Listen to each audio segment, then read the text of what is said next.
ଆମ ଓଡ଼ିଆମାନଙ୍କର ଘରେ ଘରେ ପରିଚିତ ସବୁ ଓଡ଼ିଆଙ୍କର ପ୍ରିୟ ହେଉଛି ଡାଲମା। ଡାଲି ଏବଂ ବିଭିନ୍ନ ପନିପରିବାରେ ମିଶ୍ରଣରେ ପ୍ରସ୍ତୁତ ଏହା ଏକ ସୁସ୍ଥ ଓ ସ୍ୱାଦିଷ୍ଟ ରେସିପି। ଡାଲମା ସମସ୍ତେ ବନାନ୍ତି କିନ୍ତୁ ସମସ୍ତଙ୍କର ତିଆରି କରିବାର ପ୍ରୋସେସ୍ କିଛି ଅଲଗା ଥାଏ। ସ୍ୱାଦ ବି ସେମିତି ଅଲଗା ଆସିଥାଏ। ଆଜି ଆମେ ବିନା ପିଆଜ ରସୁଣରେ ଖାସ୍ କରି ଉପରେ ଟିକେ ଘିଅ ଦେଇକି ଆମେ ଡାଲମା ବନେଇବା। ତେବେ କେମିତି ବନେଇବା ଚାଲନ୍ତୁ ପ୍ରସ୍ତୁତ ପ୍ରଣାଳୀ ଦେଖିନେବା। ଡାଲମା ପାଇଁ ଏଠାରେ ମୁଁ କିଛି ପନିପରିବା ନେଇଛି ଯେମିତି ଗାଜର, ବିନ୍ସ, ପାଳୁଅ ଏବଂ ସାରୁ, କଖାରୁ ଏବଂ ଅମୃତଭଣ୍ଡା। ଏହିସବୁ ପରିବା ନେଇଛି। ତା ସହିତ ବାଇଗଣକୁ କାଟିକି ପାଣିରେ ପକାଇ ଦେଇଛି ଏତେ କଳା ନ ପଡ଼ିବ। ଆଳୁକୁ ମଧ୍ୟ ମୁଁ ଏଠାରେ ଦୁଇଟି ନେଇଛି କାଟିକି ଏମିତି ପାଣିରେ ପକାଇଛି। ପ୍ରଥମେ ଆମେ ଏଠାରେ ମୁଁ 2 କପ୍ ଡାଲି ନେଇଥିଲି ତ 2 କପ୍ ଡାଲି ପାଇଁ ମୁଁ ଏଠାରେ 6 କପ୍ର ପାଣି ଦେଇଛି। ଆଉ ପାଣି ଟିକେ ହାଲକା ଗରମ ହେଲା ପରେ ପନିପରିବା ସବୁ ପକାଇ ସାରିଲା ପରେ ସ୍ୱାଦ ଅନୁସାରେ ଲୁଣ ଏବଂ ହଳଦୀ ଆଉ ତାପରେ ଟିକେ ଆମେ ତେଲ ପକାଇଦେବା, ଯାହାଦ୍ୱାରା କି ଡାଲି ସିଝିଲା ବେଳେ ଯେମିତି ସିଟି ମାରିଲେ ଆଉ ସେ ପ୍ରେସରଟା ଚାରିପଟେ ଆଉ ହେବନି। ତାପରେ ଆମେ ଲିଡ୍ଟାକୁ ଏମିତି କଭର୍ କରିଦେବା।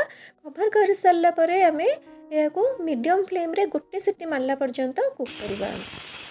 ତ ଗୋଟେ ସିଟି ମାରି ସାରିଲାଣି ଏବଂ ରିଲିଜ୍ ବି ହେଇସାରିଲାଣି ଗ୍ୟାସ୍। ତ ଆମେ ପ୍ରେସର କୁକର୍ ଖୋଲିକି ଦେଖାଉଛି ପରିବା ସବୁ ବହୁତ ଭଲ ଭାବରେ ସିଝି ସାରିଛି।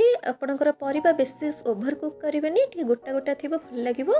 ଏପଟେ କରେଇ ବସେଇକି ଆମେ ରିଫାଇନ୍ ତେଲ ଆଡ଼୍ କଲେ ଆପଣ ଘିଅ ମଧ୍ୟ ଛୁଙ୍କ ଦେଇପାରନ୍ତି। ପଞ୍ଚଫୁଟଣ, ଶୁଖିଲା ଲଙ୍କା, କଞ୍ଚା ଲଙ୍କା 2ଟି, ତେଜପତ୍ର 2ଟି ଏବଂ ଅଦା ଛେଚା ତା ସହିତ ହେଙ୍ଗୁ ପକାଇକି ଟିକେ ଏହାକୁ ଏମିତି ଆମେ ଫ୍ରାଏ କରିଦେବା।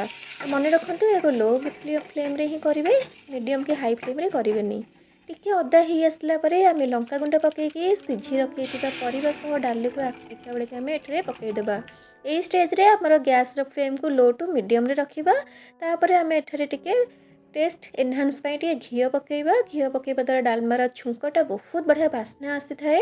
ଏବଂ ଗ୍ୟାସ୍ ବନ୍ଦ କରିସାରିଲା ପରେ ଆମେ ଏଠାରେ ଭାଜି ରଖିଥିବା ଜିରା ଗୁଣ୍ଡ ଏବଂ ଶୁଖିଲା ଲଙ୍କା ଗୁଣ୍ଡକୁ ଏଠାରେ ଆମେ ପକାଇଦେବା। ପକାଇ ସାରିଲା ପରେ ଆମେ ଏହାକୁ ଏମିତି ଗୋଳେଇ ଦେବା। ଆଉ ଗୋଟେ ପ୍ଲେଟ୍କୁ ଆମେ ସର୍ଭ କରିନେବା। ଦେଖନ୍ତୁ ମୁଁ କିଭଳି ଭାବରେ ସର୍ଭ କରିଛି। ଏଠାରେ ଆପଣ ବିନା ପିଆଜ ରସୁଣ ଯେହେତୁ ବନାଉଛନ୍ତି ଡାଲମା, ତ ଏଠାରେ ଆପଣ ଅରୁଆ ଭାତରେ ଖାଇପାରିବେ ବା ମୁଁ ଏଠାରେ ଉଷୁନା ଭାତ ନେଇଛି। ଆପଣ ଅରୁଆ ଭାତରେ ଖାଇବେ, ବହୁତ ଟେଷ୍ଟ ଲାଗିବ ଅରୁଆ ଭାତ ଡାଲମାର କମ୍ବିନେସନ୍। ତ ଏଇଭଳି ଭାବରେ ପ୍ଲେଟିଂ କରିଦେଇଛି। ଯଦି ଆପଣଙ୍କୁ ଭଲ ଲାଗେ ତ ନିଶ୍ଚିତ ରୂପେ ଘରେ ବନେଇକି ଏନ୍ଜୟ କରିବେ।